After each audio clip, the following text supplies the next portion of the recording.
Eventually becoming the Jedi Order's Grandmaster, Satele Shan rose through the Jedi ranks throughout the Old Republic era.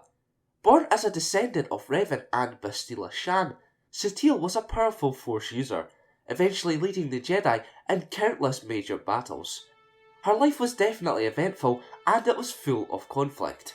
With that being said, let's take a detailed look at Satele Shan's life. Welcome to the Kankrazan Star Wars Lore Episode 105, The Life of Satele Shan. Satele Shan was born in the year 3699 BBY to the Jedi Knight Satele Shan. Why are most Star Wars character names so hard to pronounce? Anyway, just like her mother, Shan was inducted into the Jedi Order at an early age. However, not long after, you know what, I'm not even going to bother. I'm just going to call her Frank. However, not long after, Frank was exiled by the Jedi Order, meaning that Shan had to grow up without her mother. She studied the ways of the Force as the apprentice of Jedi Master Nagani Zo, but in 3681 BBY, she made her way to Korriban's orbital security station to continue her studies under the Jedi Order's Blade Master, Kal Chen Darak. Under the Blade Master's guidance, the Jedi learned how to wield a double-bladed lightsaber.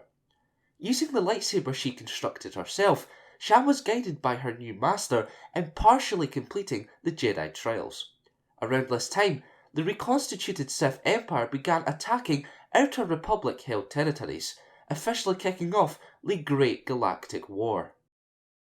Satele was not aboard the station long when she and her master learned of an unidentified freighter landing on the planet below. The two, alongside Republic Corporal Jace Malcolm, were dispatched to Korriban's surface, where they apprehended Nico Okar, a smuggler captain. After impounding the smuggler's ship, the three escorted Okar to a holding cell back aboard the orbital station. However, before they could complete their task, Shan sensed great darkness through the Force. It came shortly before more than 30 Harrower-class dreadnoughts jumped from hyperspace into the Hussite system. Darak knew immediately that it was the Sith. He also knew the station could not withstand their attack. In response, the Blade Master prioritised warning the Republic of the attack. Malcolm warned Darak that no ship on board was able to outrun the fast Sith starfighters. However, Okar quickly reminded the three that there was one ship on board fast enough, his impounded Red Shifter. The group quickly made their way to the light freighter. The four entered the hangar area and fought off many Imperials. Unfortunately, as they were about to board the Red Shifter, an Imperial interceptor entered the hangar. As Darak ordered the smuggler to ready his ship, two Sith departed from the interceptor, the Mass Sith Inquisitor Vindican and his apprentice, Malgus. Two lightsaber duels soon broke out, one between the two masters and the other between the two apprentices. In what was Shan's biggest test to date, she showed her lack of experience. At one point, Malgus disarmed his opponent, but Darak threw his lightsaber to block the follow-up attack, which would have killed the Padawan. Though she regained her composure, Malgus hit her with Force Lightning, just as the Blade Master force-pushed Vindican. The two attacks created some separation between the two teams, allowing for Satele to grab her lightsaber. At that point, the Red Shifter began to take off. Malcolm called for the two Jedi to climb aboard. However, Darak knew both wouldn't make it. He told his Padawan to flee to the ship, whilst he distracted the two Sith. Though conflicted, Shan followed her master's orders, knowing she had to warn the Republic, even throwing him her lightsaber to help in the fight. Shan ran towards the ship, force jumping to reach Malcolm's hand. As soon as she boarded, and as the ship left the hangar, the two made their way to the Red Shifter's gunner positions, helping fend off Sith Empire starfighters.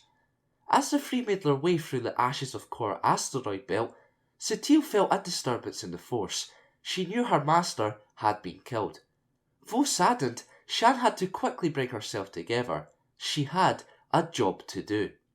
Due to the skill of both Malcolm and Satele, and Okar's brilliant piloting, the group managed to evade the Sith, jumping to hyperspace. The three returned to the Republic, spreading word about the Sith Empire attack. However, before the news reached the Jedi Council, the Sith had launched more attacks. Because of Shan's experience against the Sith, she was allowed to sit in on some Council strategic discussions. Satele found herself being partnered with various Jedi Masters in the following years, but she eventually became the apprentice of Dar Nala. Unlike Darak, Shan's new master helped her become a Jedi Knight.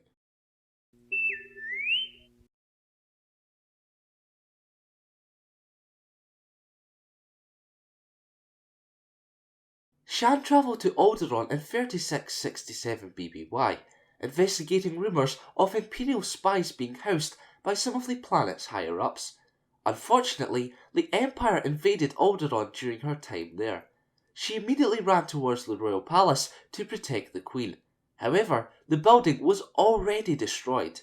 At that point, Satele had a forced vision of Malcolm and his men needing help against the Sith forces.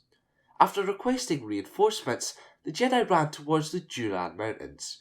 The Duran Mountains. Her name is Rio. No, let's just end it. Quickly aiding in Havoc Squad's fight against a disorganised but large in numbers opponent.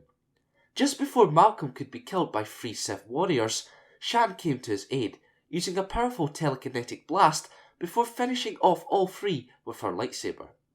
Afterwards, the Jedi spotted Malgus, who she wanted to kill, avenging her former master.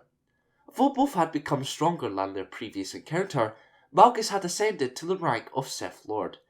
An intense lightsaber duel broke out, and Shan was quickly outmuscled, though she used the Force a couple of times to cause reprieves. Nearing the end of the duel, Malgus sliced the Jedi's lightsaber in two. He quickly moved in for the kill, pushing his blade towards Satele's chest. However, Shan blocked the attack with her bare hands, absorbing the lightsaber's energy. With exceptional timing, Malcolm tackled the Sith Lord. The two engaged in a fistfight before Jace let off a grenade.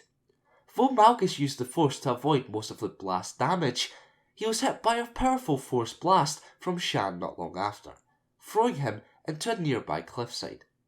The Jedi then hit the Sith Lord with an even more powerful blast, bringing the entire cliffside on top of him. With her enemy defeated, she rushed over to the injured Malcolm. The two later set off a flare to represent victory. It joined many others in lighting Alderaan's sky. Later, Shan visited Malcolm whilst he was recovering from his injuries. She told Jace of the vision that had brought her to his aid, and that she believed Malgus was still alive. Malcolm was not shy in reminding the Jedi of his feelings towards her. However, Satele could not refrain herself this time for succumbing to her emotions. They entered into a secret relationship, with Shan becoming pregnant around 6 months after the Battle of Alderaan. After his recovery, Malcolm was placed back on the battlefield, taking part in more dangerous and risky missions. She quickly realised that her lover's hatred of the Empire drove him, meaning his passion could easily lead to his death at any point. Satele came to the conclusion that if Malcolm died, she would end up joining the dark side due to the connected emotions. Not wanting to impose further risk on the Republic, Shan ended her relationship with Malcolm and planned to give her child away. Shan continued to serve on the front lines for the Republic, proving herself to be an exceptional leader. However, as the months passed, the Jedi could not conceal her pregnancy with her Jedi robes any longer. Wait a minute, how do females in the Star Wars universe find out they're pregnant? Are there super futuristic pregnancy tests? Anyway, Satele went to her first master for help. Nagani Zo was very happy to aid his former Padawan, and he actually told the Jedi Council and Republic military leaders that he had sent her on a vital mission. It was a little white lie so that Shan could give birth on a planet distant from the war. Zo helped his former apprentice give birth and took the child to raise on his own. Before Satele left the two, she called her son Theron. In 3653 BBY, the Empire surprisingly approached the Republic in regards to peace talks. Following the Sith forces' withdrawal from the Minos cluster, the Senate agreed to hold peace negotiations on Alderaan. A Republic delegation led by Senator Paran Amris were accompanied by many Jedi, including Shan. After a morning of meditation, Satele could tell there was something more to the talks. Her suspicions proved to be correct as the Sith launched an attack on Coruscant, attacking the Republic's capital, including the Jedi Temple. Although Supreme Chancellor Baruchan tried to warn Amris of the attack, the whole delegation became aware of the Sith treachery after watching Darth Angral slay Baruchan over the transmission.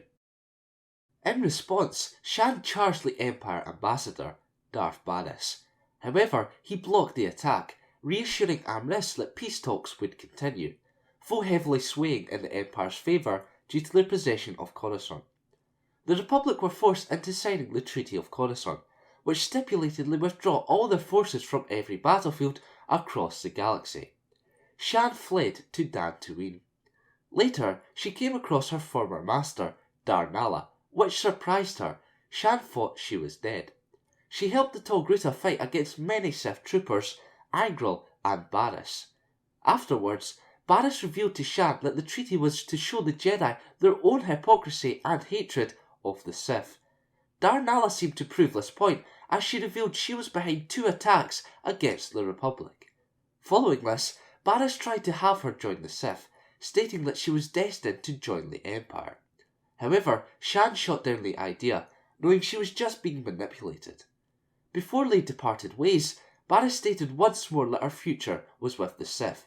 Any descendant of Revan was destined to join their side. After departing Dantooine, Satele ventured all across the galaxy, making new allies as she explored new worlds. In 3651 BBY, not long after she ended the Eberron-Kashyyyk War, Shan used the Force to discover a long-lost hyperspace route leading to Typhon, the planet the Jedi Order stemmed from. Because of the remarkable feat, Satele was promoted to the rank of Jedi Master and was given a seat on the Jedi Council. After her appointment, the Jedi Master was informed the Jedi Temple, which had been destroyed during the sacking of Coruscant, would not be rebuilt. Instead, the Jedi Order would relocate to the world recently rediscovered, Typhon. Around 3645 BBY, Shan became the Order's Grand Master. She would go on to help rebuild the Order, guiding it through many crises that arose from the Cold War.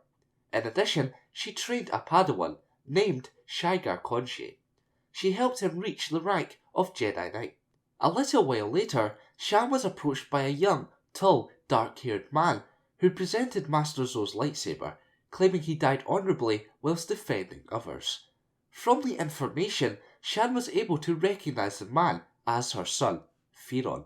However, he didn't seem to recognise his mother and left shortly afterwards.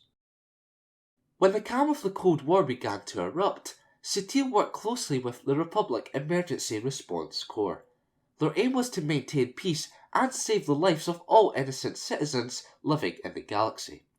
After Shan's attempts to capture the Sith Emperor failed, the former Emperor's servant, Lord Scourge, informed the Jedi that a dangerous threat was coming. The Emperor wished to kill all life in the galaxy, so Satele tried to stop him to the best of her ability. She aided the hero of Typhon in preventing the Emperor's plans coming to fruition. She followed the actions by personally leading a fleet in attacking Drummond Cass, the Imperial capital. As she done so, the hero defeated the Emperor. As the galactic war spread throughout the galaxy, Shan worked alongside her former lover and son to achieve victories. Later, she temporarily teamed up with the Sith Emperor's Darth Mar in order to defeat the Order of Revan, led by the returning Revan. The two duelled and defeated Revan on the moon of Yavin 4. The Jedi Order was later scattered following the internal Empire's conquering of both the Republic and Sith Empire. Because of this, the Grandmaster was forced into hiding. She went into a meditative exile. Now it's time for this week's question. Would you like to see Satele Shan and others from the Old Republic era in a Star Wars TV series? Remember to vote for next week's episode by liking one of the 3 comments below. And for more Star Wars lore, keep it locked here to the Kangaskhan. In accordance with the treaty, the Imperial Starfleet travelled to the unknown regions. With the Empire nowhere to be seen,